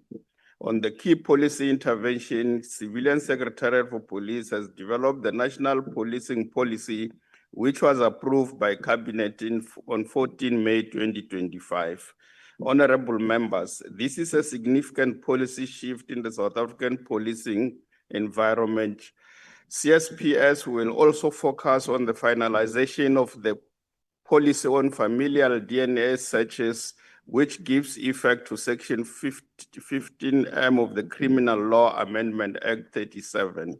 We will, during this financial year, Chair, present to this Parliament the South African Police Amendment Bill, which has gone through the final stages through Cabinet, and it will be served in Parliament and ultimately through the Portfolio Committee. In the spirit of the whole of society and the whole of government approaches championed by this ICVPS, the Ministry of Police has entered into partnership with critical stakeholders to enhance police performance through cooperative agreements with provinces and municipalities, aimed at sharing a vision for cooperative agreement with provinces and municipalities. And in this regard, we have signed with the Eastern Cape, Gauteng, KwaZulu-Natal, and the Western Cape, and of course, their respective metros in this regard. We will also be undertaking assessment to determine the effectiveness of the established community safety forums and community policing forums. Members, in our concerted effort to contribute to the effective implementation of the National Strategic Plan on GBV, we will continue to conduct the following initiative: monitoring SAPS compliant, oversight visit and court watching briefs, awareness campaigns, which we'll be doing to ensure that this is implemented. Thank you very much, Chairperson. Thank you, Deputy Minister.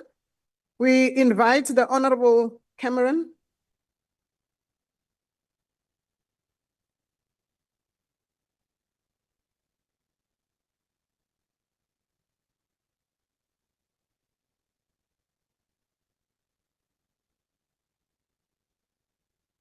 There we go. Thank you. Honorable House Chair, Minister of Police, Deputy Ministers of Police, the team from the South African Police Service at the back. I want to start with something regarding the question of integrity. I think the very foundation of any effective police service anywhere around the world has integrity as a foundation. It shouldn't just be seen as a slogan or some abstract concept. And in terms of policing, I think we should be able to say that it must be a very practical commitment that we make in terms of honesty, accountability, professionalism, and in policing terms, putting the safety and the well-being of the public above all else in the country. Without integrity, no amount of money, no fleet of vehicles or surge in personnel can rescue a broken policing system. Without integrity, there is no budget that can rescue SAPS, IPID, or CIRA, or the Secretariat for that matter. Today, we debate a budget that's meant to fight crime, and we cannot pretend that this budget exists in a vacuum. It exists within institutions that really are battling under the weight of corruption, sometimes here and there incompetence, and the erosion of public trust. And this budget is being tabled by the South African Police Service itself, is grappling with a multi-layered integrity crisis. Many of the speakers have mentioned the arrest of said generals and senior crime intelligence officials, and were arrested, and some already appeared in court. This all regarding alleged fraud and corruption. It's important then to also say that the very fund that is linked to this is meant to protect the Republic, but unfortunately, as Honorable Ghana said earlier, is often fought about in order to gain access to that. How can we expect to dismantle gangs, kidnapping syndicates, extortion mafias, when the very agency responsible for gathering intelligence has been infiltrated by crime itself? These examples that I mentioned can be linked to what happened in Mitchell's Plain yesterday. There was no proactive intelligence structure that indicated or anticipated any form of attack yesterday, yet close to 15 people were shot. I've heard many of the different numbers. The point is that these are war zone rates, and with the correct intelligence system, we would be able to anticipate that. When integrity fails at the top, it simply collapses at the bottom, and gang violence is a very good example of this.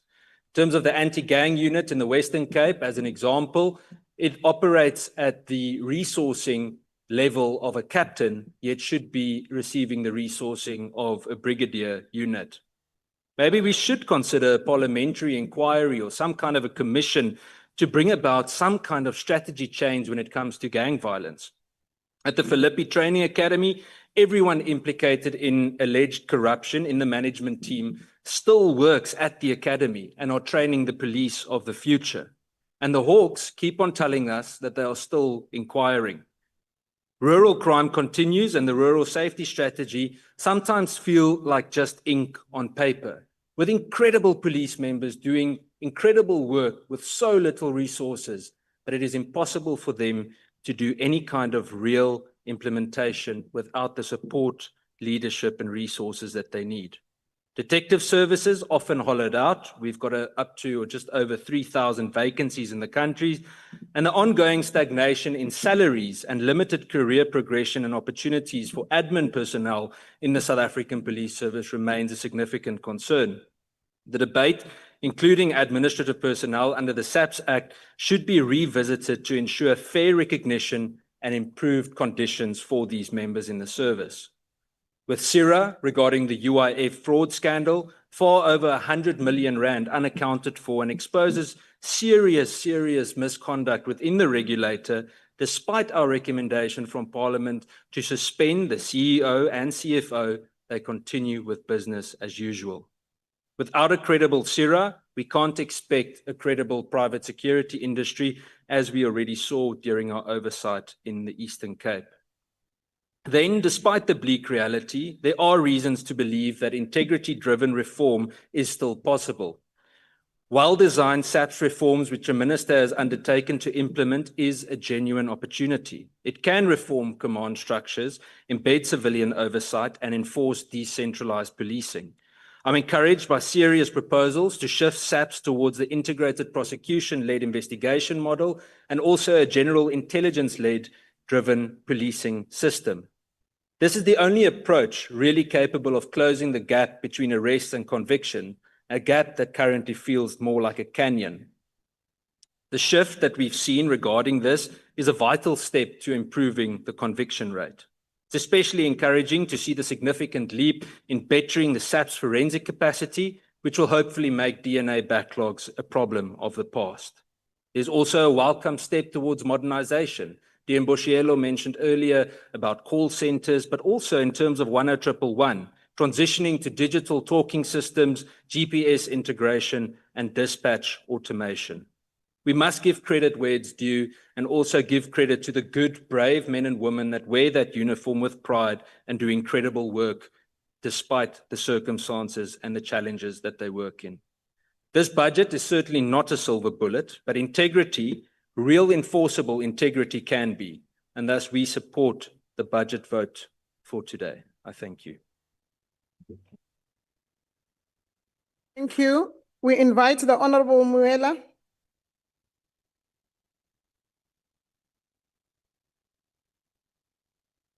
Thank you, House Chair.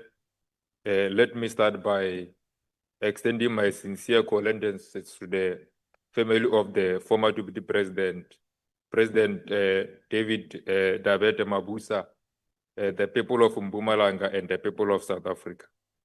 House Chair, members of the Executive, the Minister, and Deputy Ministers, the National Commissioner, honorable members.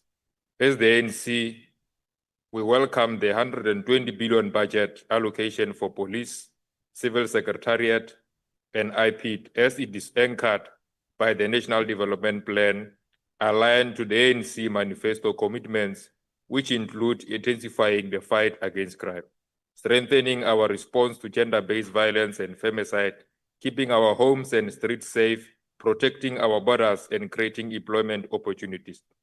Though no budget can ever be enough to address all the policing concerns, we are at least confident that this allocation will be able to respond to some of the pressing concerns, including the crime of murder, illegal firearms, extortion capacity, and resourcing.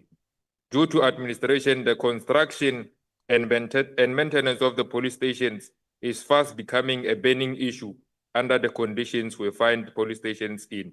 It is no-brainer that a person's working environment will most likely impact on their morale, and what is why we need to push for the devolution of functions from the Department of Public Works to South African Police Service, so that the South African Police Service can be somewhat more self-sufficient when it comes to the issues of repairs and maintenance. We need police stations to be maintained and adequately resourced. We have had in far too many cases, instances where a police station did not even have basic paper, stationery, and working tools to carry on their work efficiently and their mandate. The other issue is the number of vehicles in the fleet services. Too many times we hear of what could have been preventable taking place simply because there was no vehicle to attend to the scene because the vehicle was engaged elsewhere. We need to know how many of these vehicles are there, ready and available to service our communities and our societies.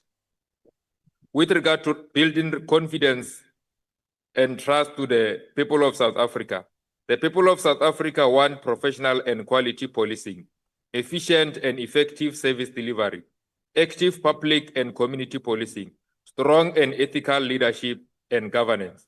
The dignity and moral fiber of South African police services must be protected and restored at all material times.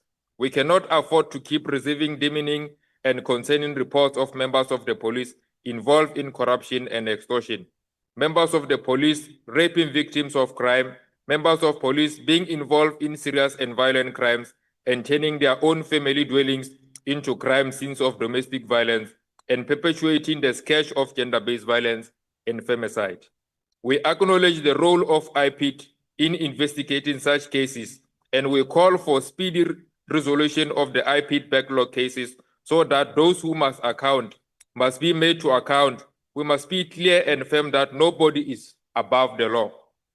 This brings me to the second point, Honorable Chair, that as the Portfolio Committee of Police, we have noted the recent developments with regard to General Kumalo and associates.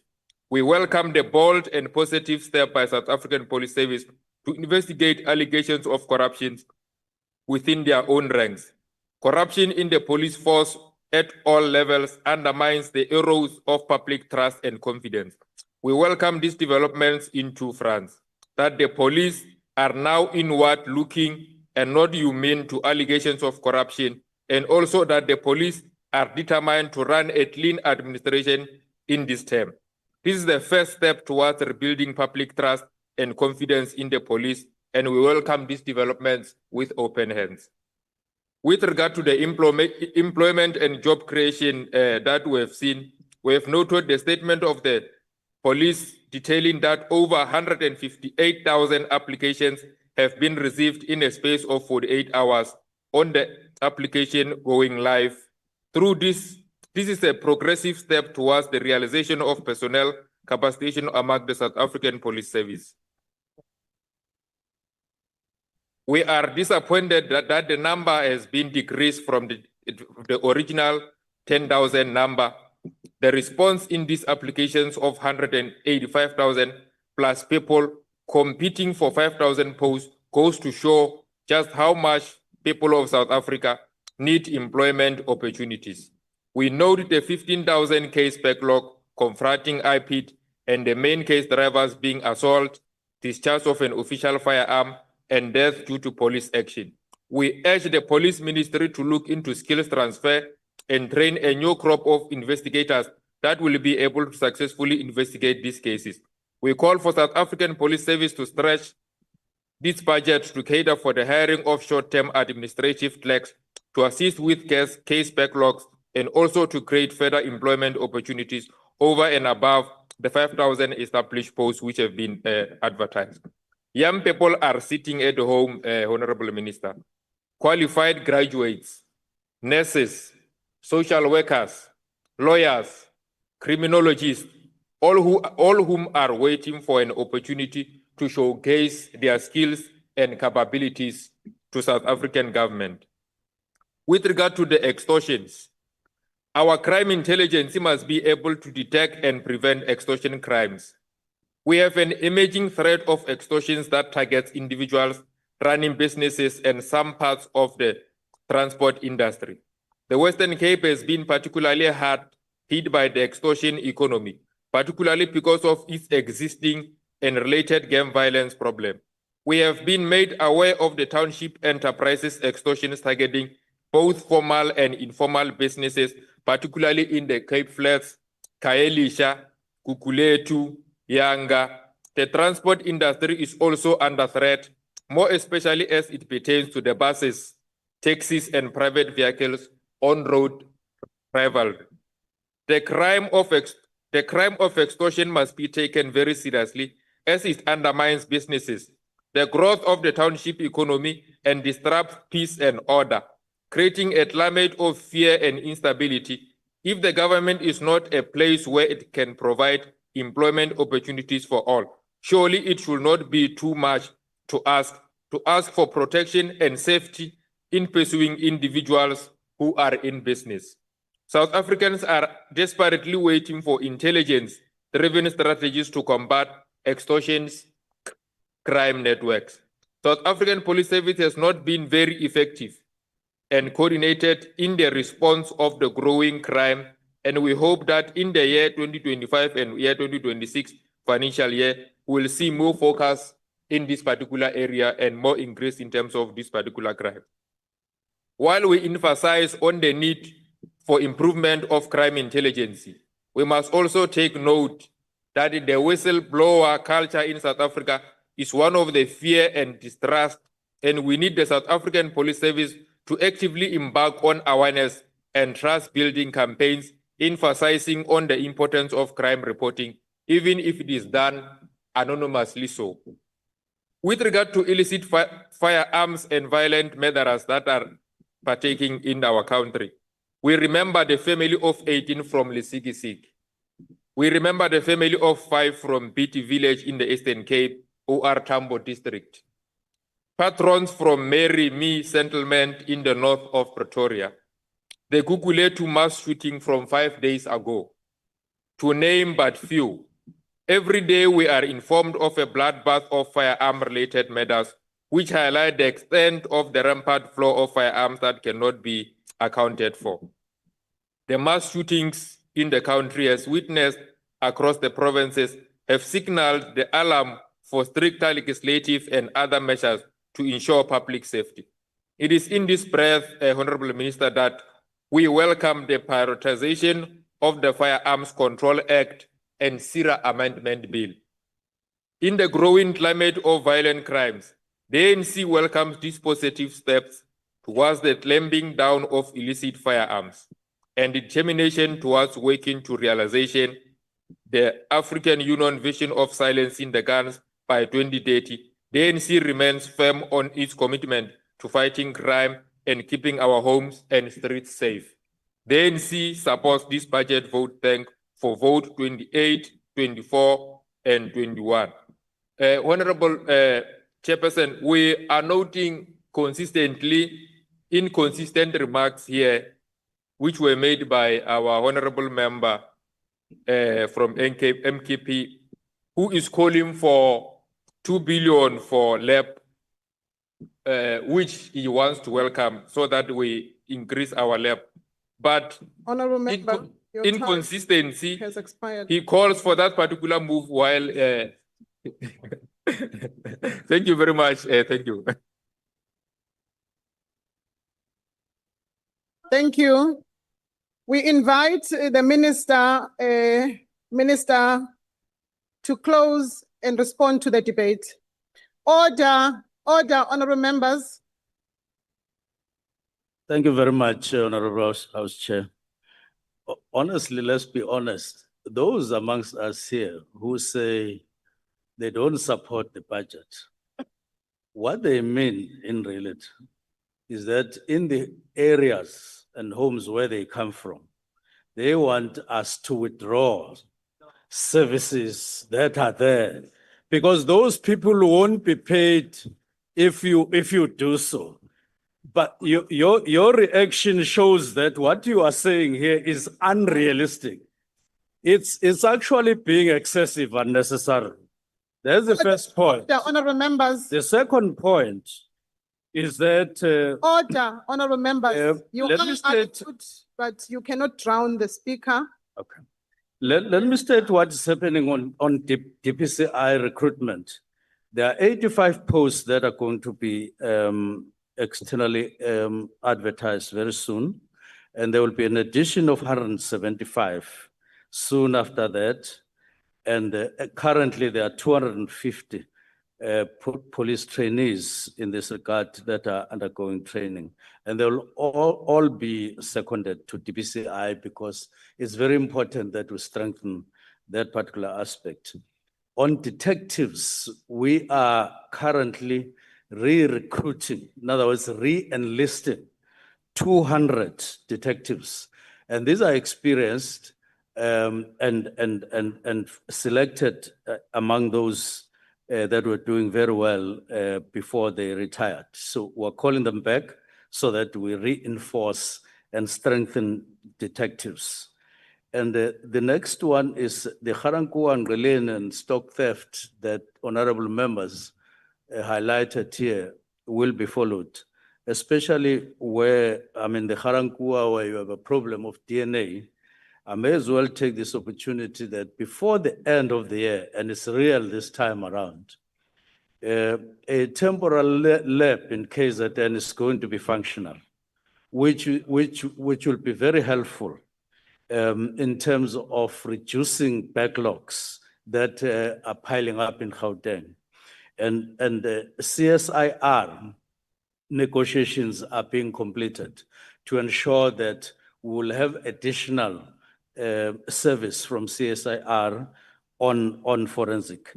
And we're hoping that that will go somewhere in meeting our obligations.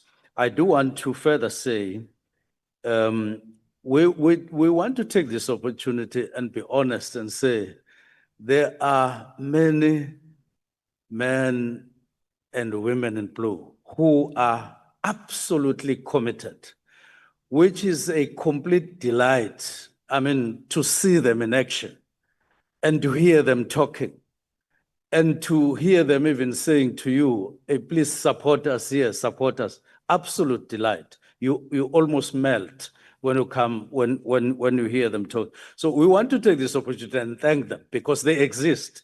And in fact, they are in majority than the ones that all of us are complaining about.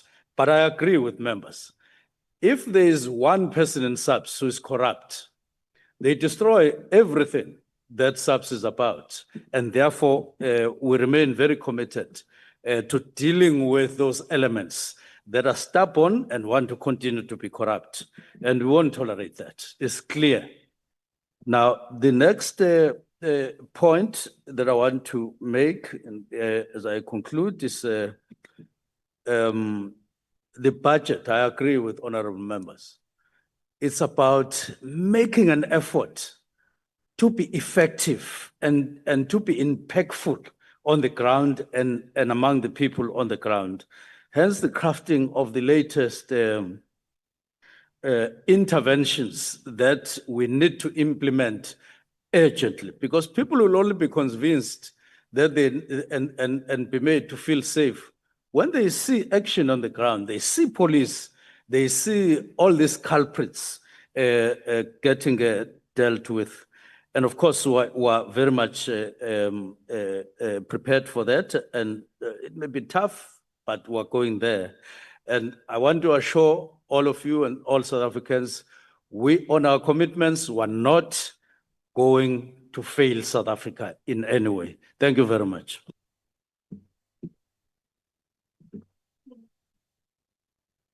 Sibonge Ngqongqoshe. Malunga lahloniphekile, sesifike emaphethelweni enkulumo mpikiswano yekuphakela kwetimali kwemaphoyisa. Emalunga lahloniphekile ayakhunjutwa ukuthi inkulumo iyaqhubeka yelitiko le-Government Communication and Information Systems emva kwelihora lekuqala. Loko kusho ukuthi indlu ingasasukuma. Siyabonga.